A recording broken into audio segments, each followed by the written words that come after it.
Labour के आंकड़े हैं 1.37 लाख रोजगार मिले हैं। मिनिस्ट्री ऑफ लेबर के आंकड़े हमारे नहीं, आपकी सरकार है। केवल मजाक उड़ाने से सरकार नहीं चलेगी। साहब मैं आपको लेबर के ही आंकड़े बता रही हूँ, मैं मजाक नहीं उड़ा। बताइए मैम कौन सी प्रेस रिलीज है मिनिस्ट्री ऑफ लेबर की जिसमें 2 करोड़ रोजगार मिले? मैं आपको अभी प्रेस रिलीज दे दूं? दिखाइए मैम। मैं आपको चैलेंज करता हूँ मिनिस्ट्री ऑफ लेबर की कोई प्रेस कॉन्फ्रेंस हो जिसमें 2 करोड़ रोजगार मिले। अभी जो मैं बोल रही हूँ उसका प्रेस रिलीज दे सकती हूँ। मैम 2 करोड़ रोजगार अगर मिले हो मिनिस्ट्री ऑफ लेबर की कोई प्रेस रिलीज हो तो मैं आपको चैलेंज करता हूँ। I am accepting a challenge and giving you the paper. Will you give me a public apology? Sure ma'am. I am giving you the for time. giving attacking me. Will you give me a public? Ministry of labour की press release दीजिए जिसमें 2 रजत करोड़ जी, रोजगार मिले। मैं जो कह रही हूँ साहब, मैं आपको जवाब दे रही हूँ, आपकी अपॉलजी देंगे वो कागज हाथ में लेके? आप मुझे अपॉलजी दीजिएगा फिर।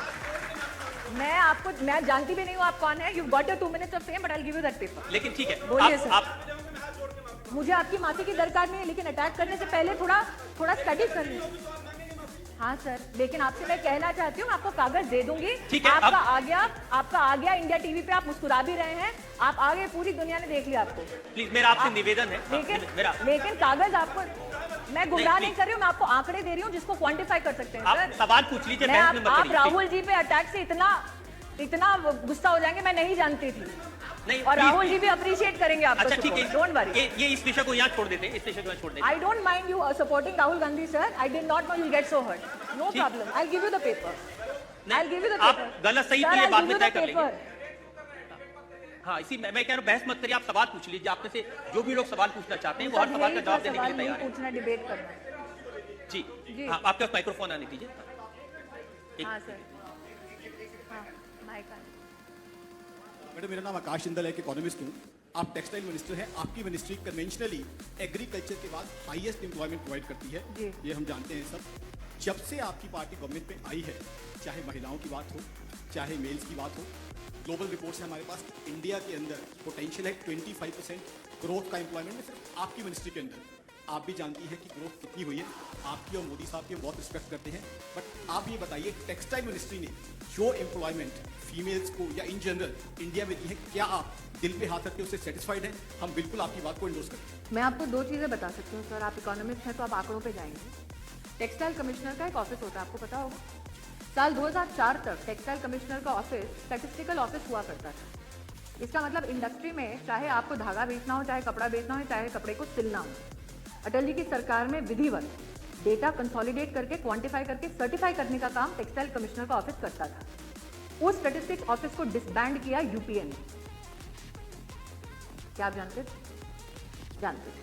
उसको दोबारा रिवाइव किया नरेंद्र मोदी की सरकार ने। इसका मतलब आपके देश में 10 साल का अंतराल ऐसा है जिसमें टेक्सटाइल सेक्टर से संबंधित कोई भी आंकड़ा यूपीए की सरकार ने विधिवत प्रस्तुत ही नहीं होने दिया इंटरनेशनली, किसी को भी ग्लोबली एक स्पेसिफिक पेपर लिखने के लिए। दूसरी बात, क्या आप जानते हैं कि यूपीए की सरकार में 5 साल जो उनका यूपीए 2 कहलाया जाता था, उसमें टेक्सटाइल की 42 स्कीम्स में से 22 स्कीम्स पूरी की पूरी सरेंडर होती थी। इसका मतलब एक ऐसा जो कह रहे हैं ना, सेकेंड लार्जेस्ट एम्प्लॉयमेंट जनरेशन देश में, उस डिपार्टमेंट में 40 में से आप 22 पूरी की पूरी स्कीमें चलाए ना 5 साल, क्या हाल होगा उस सेक्टर का? फिर अब उसको करेक्ट कर दिया। 100% हुआ है सर। नरेंद्र मोदी की सरकार में अब 100% टेक्सटाइल में सारी स्कीमें धरातल पर लागू हुई हैं, और ये आंकड़ा है जो पब्लिकली उपलब्ध है। दूसरा, अगर आप टेक्सटाइल में देखें तो SC/ST जो मार्जिनलाइज्ड कम्युनिटी, उनसे पूछिए कितना एंटरप्रेन्योरशिप है आपका, तो वो कहेंगे कि SC/ST का पूरा टेक्सटाइल सेक्टर में जितना स्कीम का पैसा था वो यूपीए की सरकार, गांधी परिवार की सरकार पूरा सरेंडर कर देती थी, इस्तेमाल ही नहीं करती थी। नरेंद्र मोदी की सरकार ने पहली बार SC/ST कम्युनिटी को एंटरप्रेन्योर बनाने के लिए 90% की सब्सिडी दी है सर। और ये आंकड़ा मैं धड़ल्ले से इसलिए कह रही हूँ क्योंकि वो प्रमाणित कर सकते हैं। तीसरा, आप बात कर रहे हैं जॉब पोटेंशियल की, जिसमें सबसे ज़्यादा पोटेंशियल अपैरल सेक्टर का है, लेकिन शायद इकोनॉमिस्ट साहब आप ये नहीं जानते कि जितना इन्वेस्टमेंट के साथ जॉब का बाकी आप व्यू बैलेंस देखते हैं, 1 करोड़ के इन्वेस्टमेंट में 70 नौकरियां होती हैं, ऐसा एक माना जाता है अपैरल में। उतना ही मेडअप सेगमेंट में होता है। मेडअप आप जानते हैं क्या है सर? बताइए, व्हाट इज मेडअप? नॉर्डिक क्या है? What is made up? Cotton is not made up. Cotton is not made up. Now the made up sector of India, when you look at the US market, is beating China any day. Narendra Modi की सरकार ने पहली बार made-ups के लिए और apparel sector के लिए with condition कि every 1 crore invested by the industry will provide 70 jobs, 6,000 crore का पैकेज दिया है पूरी इंडस्ट्री। पूरा का पूरा The numbers are available. Entire subsidy is going by DBT. It's available on the Textile Commissioner's website. और यहाँ पे आने से पहले 10 मिनट पहले मैं पूरी इंडस्ट्री के साथ अपने मंत्रालय में बैठी थी। इंडस्ट्री में पानीपत हो, तिरुपुर हो या बनारस हो, पूरा का पूरा डीबीटी के माध्यम से सिस्टम चल रहा है। और आज अगर आप उसे क्वांटिफाई करना चाहें तो इंडस्ट्री ही आपको आंकड़े देगी। लेबर रिफॉर्म की जो चर्चा है, लेबर रिफॉर्म को हमने लोकसभा में पारित किया, राज्यसभा में लेके आए तो कांग्रेस ने उसको ब्लॉक किया। मैंने स्वयं जाके कांग्रेस के नेतृत्व से हाथ जोड़कर कहा, साहब जितनी फैक्ट्रियां वो भी बंद हो जाएंगी, आप रिफॉर्म को मत रोकिए। लेकिन उन्होंने उस बिल को राज्यसभा में पास नहीं होने दिया। आज हालत यह है कि फैक्ट्रीज, भले ही कर्नाटक में कांग्रेस की सरकार है तो प्रदेश की सरकार से जाके बात कर रहे हैं कि आप अगर चाहते हैं एम्प्लॉयमेंट तो कम से कम रिफॉर्म में आप हमारा साथ दीजिए, क्योंकि केंद्र में आपका लीडरशिप कांग्रेस का हमारी मदद नहीं कर रहा है। यह हकीकत है सर आज जॉब की और टेक्सटाइल की इकोनॉमी की, जो मैं खुद आंकड़ों के साथ बयान कर रही हूँ। कांग्रेस के लोगों ने आपके टेक्सटाइल मिनिस्टर बनने पे बड़ी अच्छी टिप्पणी की। उन्होंने कहा कि जब शिक्षा में थी तो शिक्षा को सैनिटाइज करती थी, अब यहाँ क्या वो धागों को सैनिटाइज कर देंगे? ये आरोप तो आप पे भी लगा सकते हैं, आपका पूरा बैकग्राउंड है। और ममता बनर्जी का बयान मैंने देखा, उन्होंने कहा कि दिल्ली आपसे समझ नहीं रही और आप देश भर में कहते हैं कि बंगाल, उड़ीसा, बिहार। ममता जी से मैंने 2-3 दिन पहले बात की। भारत सरकार का टेक्सटाइल इंडिया का इवेंट होने वाला है 30 जून को, 1 और 2 जुलाई को गांधीनगर में, और बंगाल के प्रतिनिधि वहां आ रहे हैं। उनके फाइनेंस मिनिस्टर अमित मिश्रा को तो लेटर है मेरे पास।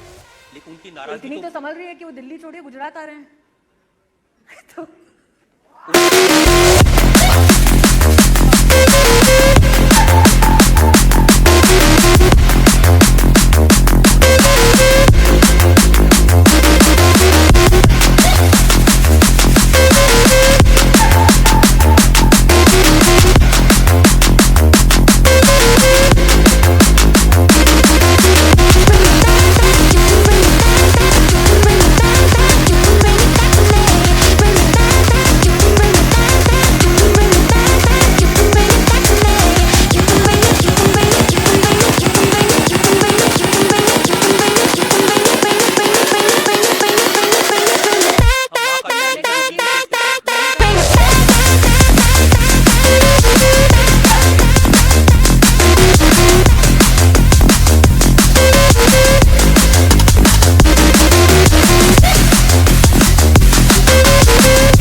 से काटे गए, उनके शवों को क्षत किया गया, और ये सर्जिकल स्ट्राइक के बाद हुआ। मैं इतना ही कहूंगी रजत जी, ऑपरेशनल डिटेल्स के संदर्भ में कुछ बातें मैं सार्वजनिक रूप से प्रस्तुत नहीं कर सकती, ये मेरी कॉन्स्टिट्यूशनल मर्यादा है। लेकिन मेरी मर्यादा मेरी कमजोरी नहीं है, इस बात का भी आपको संकेत देना चाहूंगी। ना ही चुप रहना और मर्यादा में रहना इंटरनेशनली इस सरकार की कमजोरी है। लेकिन जैसे मैंने कहा, दोहराती हूँ अपनी बात, कि आज भारत का एक वकील प्रतिनिधि इंटरनेशनल कोर्ट ऑफ जस्टिस में एक हिंदुस्तानी के लिए न्याय मांगने भारत का पक्ष रखने गया। कपिल सिब्बल कितनी बार भारत का पक्ष रखने, एक हिंदुस्तानी को न्याय दिलवाने, अथवा भारत सरकार मनमोहन सिंह जी के नेतृत्व में कितनी बार न्याय मांगने के लिए हर सीमा तक पहुंच पाई, इसका जवाब मुझे अगर आप दे दें तो बड़ी कृपा होगी। आजकल कोर्ट में जाते हैं, सबसे महंगे वकील हैं वो आजकल। सर, पैसा कमाने के लिए तो जाते हैं, राष्ट्र के समर्थन में उतरते हैं कि नहीं, ये चर्चा का विषय होना चाहिए। लेकिन ये एक ऐसा सवाल है जिसको लेकर के बहुत लोगों के मन में नाराजगी है। आप कुछ अगर आप ये सोचें कि इन लोगों से मैं जुदा हूं तो वो भी सही नहीं, क्योंकि जितने हिंदुस्तानी ये हैं उतने मैं भी हूं और हमारे प्रधानमंत्री भी। बस फर्क इतना है कि ये सवाल पूछ सकते हैं, आपको जवाब देना है। बिल्कुल, जवाब भी देना है वार्तालाप के माध्यम से। एक जवाब सर्जिकल स्ट्राइक में हो चुका है, लेकिन क्योंकि मैं कैबिनेट मिनिस्टर हूं, इसलिए अपनी कॉन्स्टिट्यूशनल मर्यादा को भंग नहीं कर सकती। भरोसा कम से कम आप जरूर दिला सकती हैं कि ऐसे ऑपरेशंस के संदर्भ में आर्मी चीफ अथवा विधिवत डिफेंस मिनिस्ट्री के प्रतिनिधि ही जवाब दे सकते हैं। अगर लेकिन फिर भी ये तो इसमें भरोसा दे सकते हैं ना लोगों को कि इसका माकूल जवाब दिया जाएगा। और ये भरोसा तो आपके पीछे है साहब, नरेंद्र मोदी जी के चेहरे में। ये हर हिंदुस्तानी को पता है, ये चेहरा वो भरोसा दिलाता है। ये चेहरा मेरे लफ्जों का मोहताज नहीं है।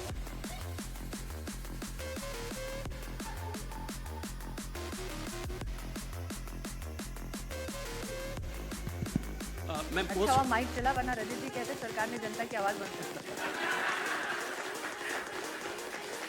मैम, पठानकोट इंसिडेंट को अब 16 मंथ्स हो चुके हैं और हमारी जो तीनों फोर्सेस हैं उन्होंने मिला के 1000 करोड़ का फंड जो है वो गवर्नमेंट से मांगा था। और फैक्ट ये है कि आज तक भी जो है गवर्नमेंट ने एक भी पैसा उसके रिगार्डिंग जो है रिलीज़ नहीं किया है। और लेटेस्ट रिपोर्ट है कि director of US intelligence report ने एक स्टेटमेंट दिया है कि yes ma'am. Yes. So since they are not validated defense ministry figures, it would be extremely prudent and responsible for me not to respond to your case. These are national security issues. It is very nice to have a Smriti Irani sit here and debate on elements for which you want a very provocative answer. But as an Indian who wants a productive conversation, it is best if this question is posed to defense ministry representatives. But please be assured, you have an army chief, you have chiefs who can deal with this issue in conjunction with the defense ministry. Here we can both entertain the audience by a lovely engagement on hearsay on a newspaper report. आप कह रही थी कि कहीं मैं ये ना कह दूं कि जनता की आवाज बंद कर दी है, लेकिन मैं तो नहीं कह रहा, लेकिन आपके फेवरेट राहुल गांधी जरूर कह रहे हैं। वो बोल रहे हैं। उन्होंने ट्वीट किया है कि मोदी जी किसी को बोल नहीं देते, सब डरते हैं उनसे। नहीं, इनफैक्ट उनके बोलने का इंतजार तो हम सबको रहता है। उनकी बोलती कब किसने बंद की, लेकिन हाँ ये जरूर है कि बोलने में भी दम होना चाहिए। उन्होंने जो ट्वीट किया वो आपको पढ़ के बताता हूं। उन्होंने कहा, एक मैगजीन को कोट करके, मिंट नाम के अखबार को कोट करके 12 मई को उन्होंने कहा कि वादा किया था नरेंद्र मोदी ने लोगों को 1 करोड़ जॉब्स हर साल देंगे। वो जॉब तो मिले नहीं, लेकिन आईटी कंपनीज जिसमें इन्फोसिस है, जिसमें विप्रो है, इन सब ने 56,000 एम्प्लॉइज को नौकरियों से निकाला। रजत जी, आप मेरे पे एक कृपा कर दीजिए, मैं आपको 20 साल से जानती हूँ। 20 साल से जानती हूँ, एक मेरे पे कृपा कर दीजिए कि संवाद आपके मेरे बीच में हो रहा है, एक बार राहुल जी को यहाँ बिठा दीजिए। मैं बताऊं क्यों? शायद वो जानते नहीं हैं और शायद आज आपकी आवाज़ सुन रहे हों। इनफैक्ट बड़ा अजीब सा एक किस्सा है कि मैं भी उनकी गली के सामने ही रहती हूँ, ज़्यादा फासला नहीं है हमारे घरों के लिए, लेकिन मुझे भी इंडिया टीवी का इस्तेमाल करना पड़ेगा अपनी आवाज़ पड़ोसी तक पहुँचाने के लिए।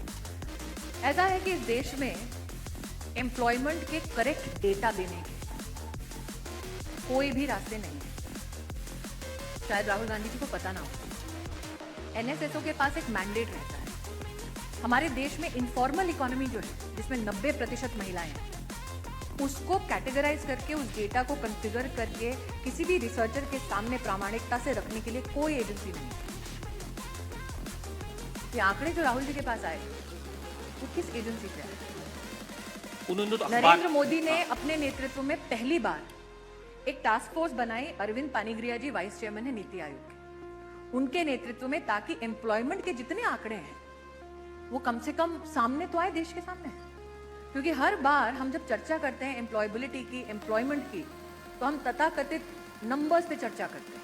क्रिसिल कभी कोई नंबर देता है, मिंट कभी कोई नंबर देता है, लेकिन अगर आप क्वांटिफाई करना चाहें हिंदुस्तान और चाइना के बीच में, तो एक और अखबार की सुर्खी ये कहती है कि हिंदुस्तान में एनएसएसओ के पास 3000 लोग हैं, चाइना के पास 29,000 लोग हैं। और आज हमारे पास जो डेटा है वो एक टाइम लैग के बाद आता है। और जो जानकारी मैंने आपके साथ शेयर की, अगर राहुल जी को पता होती तो वो ट्वीट कभी नहीं करते। एक आंकड़े राहुल गांधी ने दिए हैं वो उनकी भी उपज नहीं है। ये उन कंपनियों मैं शॉक हो जाती हूँ एक उनकी सेकंड उपज सुन होती लीजिए, ये उन कंपनियों के प्रेस रिलीज में है कि कितने कितने लोग ले ऑफ किए हैं। अपने एचआरडी मिनिस्ट्री जहां रह चुकी है वहां के फिगर है जो आज के अखबार में आए हैं। आईआईटी का प्लेसमेंट 30% डाउन हो गया। मैं आपको अभी इसका जवाब दे दूं या आपने को आंकड़े गिनवाएंगे? तो आंकड़े नहीं, आपने कहा ना प्रधानमंत्री ने भी भाषण में आंकड़े ही गिनवाए। मैं आपको 2 करोड़ का आंकड़ा उन्हीं का था। तो ये आंकड़े का खेल तो सभी पार्टी करती है। आपको आंकड़े स्पेसिफिक दे दूं? बिल्कुल दे दीजिए। मैं आपको एक आंकड़ा दे चुकी हूँ जिसको आपने क्वांटिफाई नहीं किया। 3,18,000 करोड़ रुपया गया है मुद्रा के माध्यम से एंटरप्राइज के लिए। वो कहाँ कैप्चर हुआ? रोजगार कितने को मिला? कहीं ना कहीं तो वो आना चाहिए। लोग जो 7 करोड़ 70 लाख लोगों ने उसको लिया है, उन्होंने स्वरोजगार के लिए लिया है। अब आप उसको क्वांटिफाई कीजिए। फिर आप मनरेगा भी जोड़ दीजिए मैं ना। आपको तो आपका 10 करोड़ का तो हर महीने हर साल का हो जाएगा। मनरेगा इसलिए डिफरेंट है, you are comparing apples and oranges, क्योंकि मनरेगा के लिए 100 दिन की आप दिहाड़ी देते हैं। यहाँ पर जो बैंक से लोन डिसबर्स होता है, सैंक्शन होता है, बैंक को लौटाया जाता है after that person puts it to